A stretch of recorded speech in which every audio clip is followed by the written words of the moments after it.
Welcome to Sacred Place Live. I'm Matthew. Today we wrap up our week with the story of Abraham.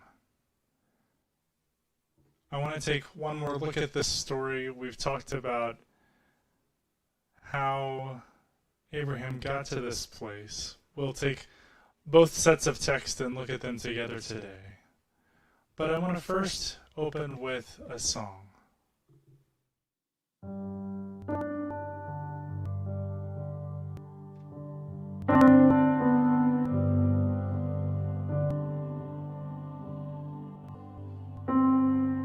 As I can see what's in front of me, still I will trust you.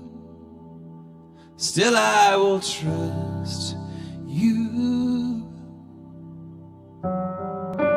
I can see what's in front of me, still I will trust you. Still I will trust you. Steady heart that keeps on going, steady love that keeps on hoping, lead me on. Steady grace that keeps forgiving, steady faith that keeps believing, lead me on. Though the sky is dark and the wind is wild, you'll never leave me. You'll never leave me. Though the night is long, there is a coming dawn.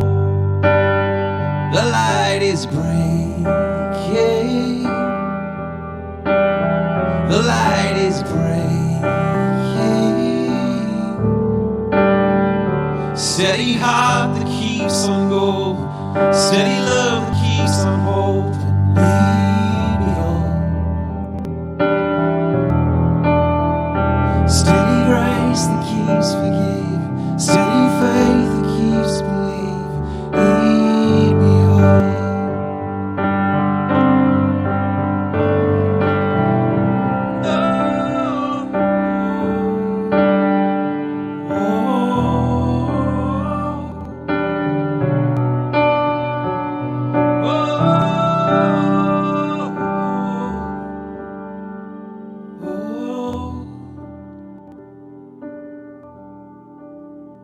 Steady heart that keeps on going, steady love that keeps on hoping, lead me on.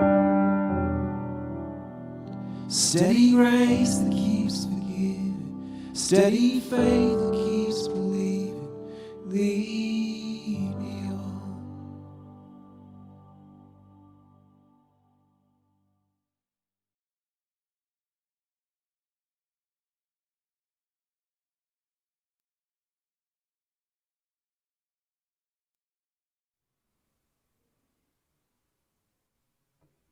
The Lord said to Abram, "Leave your land, your family, and your father's household for the land that I will show you.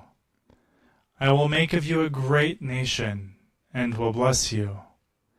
I will make your name respected, and you will be a blessing. I will bless those who bless you. Those who curse you I will curse. All the families of the earth will be blessed because of you." Abram left just as the Lord told him, and Lot went with him. Now Abram was 75 years old when he left Haran.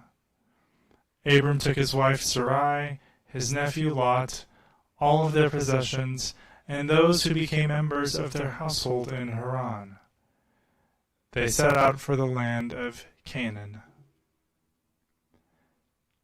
After these events, the Lord's word came to Abram in a vision. "Don't be afraid, Abram. I am your protector. Your reward will be very great." But Abram said, "Lord God, what can you possibly give me, since I still have no children?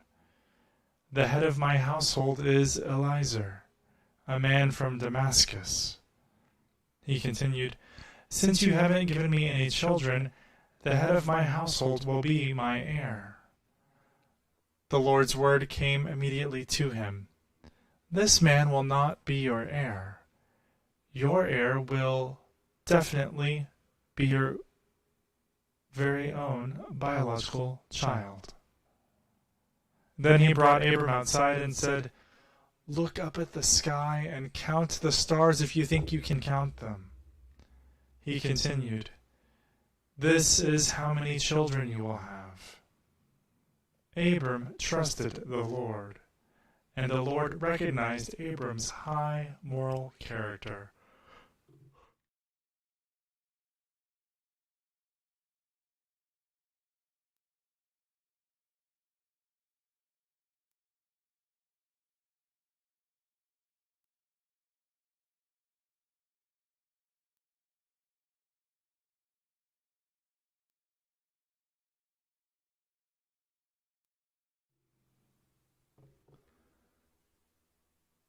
So we're looking at these texts one more time, going back to the beginning of Abram, who would become Abraham's story, and then to our focus of God showing Abram the stars in the sky. Now, imagine yourself as Abram for a moment. You've gone through all of this, having left everything behind, and you come to this place where you are old.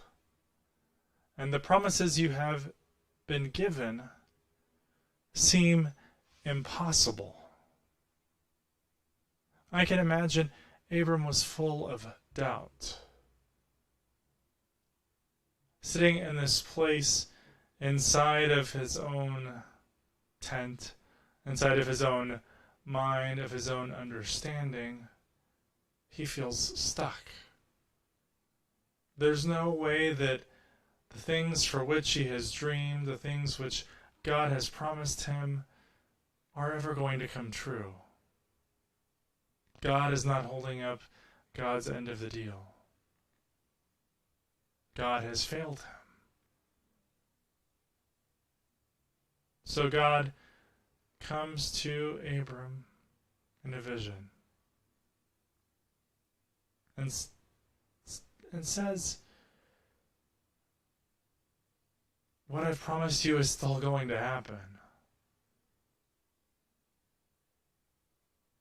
The only way he can prove that to him, though, is to take him outside of himself, outside of his own understanding, outside of his own beliefs about what is. To look beyond himself into the sky, the vastness of stars. Have you ever been away from the city lights in a place where the night sky just seems so bright? Imagine having been inside and stepping out into that. Sometimes we just feel so small against the vastness of the universe. I imagine that's how Abram felt, with the vastness of who God is and God's ability, God's promises, displayed in the handiwork of God's own hands. It's almost like saying, "Look, I made all of this. Don't you think I can live up to my promises?"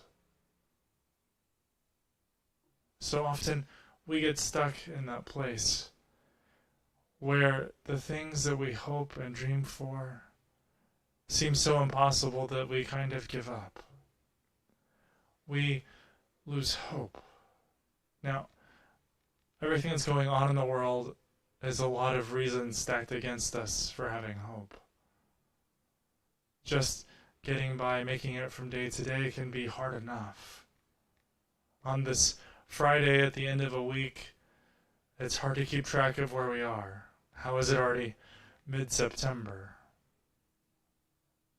The last 6 months of physical distancing, of not being together in person for any sort of gathering of church, they're starting to weigh on us. We're stuck in this place of not knowing what's next and hoping for what once was to be reality again. But we have to look beyond ourselves to find hope. We have to look beyond our own understanding, our own little worlds, to the world around us, finding the ways which God's handiwork, as numerous as the stars in the sky, might be shown to us if we are looking. As you go into the rest of your Friday, into the weekend, take a moment to slow down. Find ways of seeing God at work. Look for the hope we have now. Not waiting for what will come, but trusting that what is the current reality will not last. What is possible is beyond our imagining. That who we are now is not who we will always be.